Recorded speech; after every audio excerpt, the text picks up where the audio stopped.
Mark, let's just quickly look back at Tuesday. Was there a sense that rather than anything too tactical, it was just a case of not really hitting your regular standards? Yeah, definitely. I thought they played well and played with a real intent and hunger to win the game, and we didn't find anywhere near that level. We had very few moments of quality in the game. One led to the goal, obviously in the first half, which was a brilliant goal. But other than that, I thought with the ball we were really lacking, and without the ball we were too easy to play against. So it was uncharacteristic really of us. We played 8 games. I think we've played well in 7, or for large parts of 7, but that isn't one that we can sort of say the other night that we did. So they deserved to win the game, obviously, and got what they deserved out of it. And unfortunately we got what we deserved as well. But the key for us now is to just try and get ourselves back to a level that's more reflective of us. We trained really well in the build-up to the game, actually. It was quite a long while since we played, obviously, with the Ipswich cancellation. But we'd had a really good week and a good couple of days. I thought on the Monday, before the game, we looked brilliant, and the Saturday, but that's no good if it doesn't show up on the Tuesday. So, yeah, a disappointing night for us, but one we'll move on from pretty quickly. Yeah, and when you're heading back on the bus as a manager, you're always going to be frustrated. But I guess part of you, particularly when you have a bit more time to reflect, it's the nature of football, really. Sometimes you have days like that, and it's then what you do next that becomes the important bit. Yeah, look, you don't want them, do you? Ever. You never want to be the team that's either getting beat or playing in a way that isn't reflective of yourselves and the standards that we've set so far in the season. But yeah, the more times you go through this cycle, the more seasons that you watch and you're involved in a team, it is what happens. It's up and down, you weave in and out. And the key is for us is to try and put through as many runs of games with consecutive good results for us, and try and avoid as many runs of games the opposite way. So try to get ourselves back on track on the weekend, which will be a really tough game against an opponent who are very, very strong. Obviously championship team last year, but yeah, you roll on and try and get on with it. We know we've got a good squad. We've got good options this weekend as to what we do with the team. So lots of decisions to make over the next 48 hours. Now, it's very early in the season, but away form versus home form, I kind of get the irony of this question in that I'm in danger of making it a thing just by talking about it. But what's your feeling in the difference really home and away at this stage?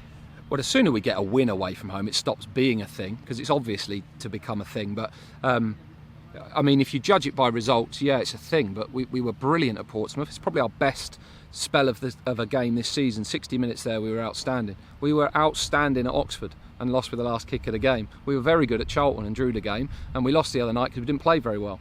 So you can call it whatever you want. We've won some games at home that everyone expects us to win.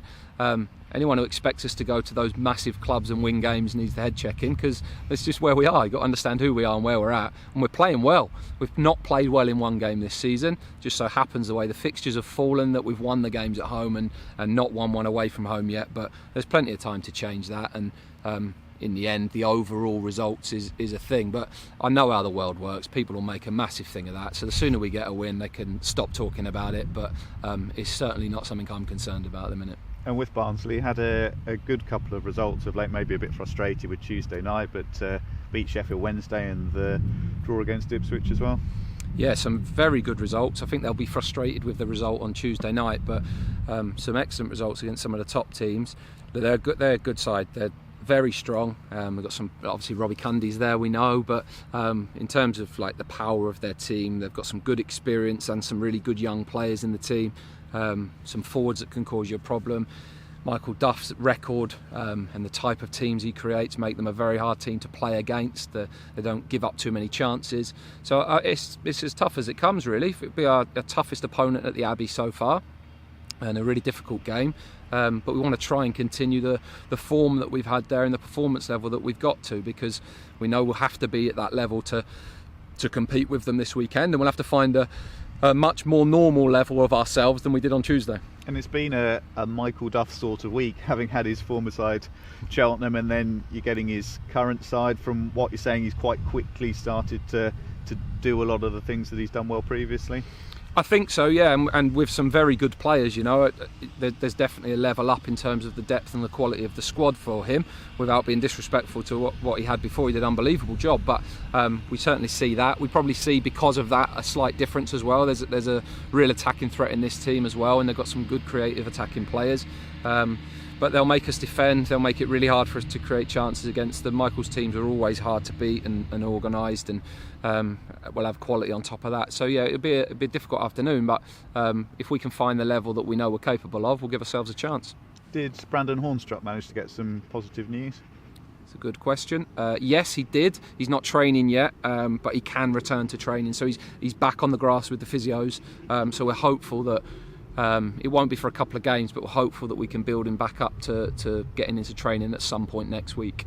And with Kai Jørn heading out on loan to Chelmsford, great for him to get some game time, and I guess great for you guys because in Robbie Simpson, somebody you trust really to look after him well. Yeah, he'll go with Simo, and they've started the season really well. He played a little part in a game on Tuesday in the FA Trophy, I think, and did well when he came on. It's good for him. He's had a bit of a stop-start injury stuff pre-season with his ankle, but when he's been fit and got into a rhythm of training, he's done well. So we know he's a really talented player. I think that'll be a good test for him to go and play some senior football at a good level at his age, and hopefully if he can get in their team, which is his test, get in their team and be influential there, that'll be a really good loan for him, and hopefully we can continue to use the loans well. I mean, Liam Bennett's going great guns at Walsall at the moment. He's got in the team and he's playing really well, so again that's a really good experience and exposure for him. We were at his game on Tuesday, which was good to see, so hopefully he can continue that, and Kai can do similar at Chelmsford.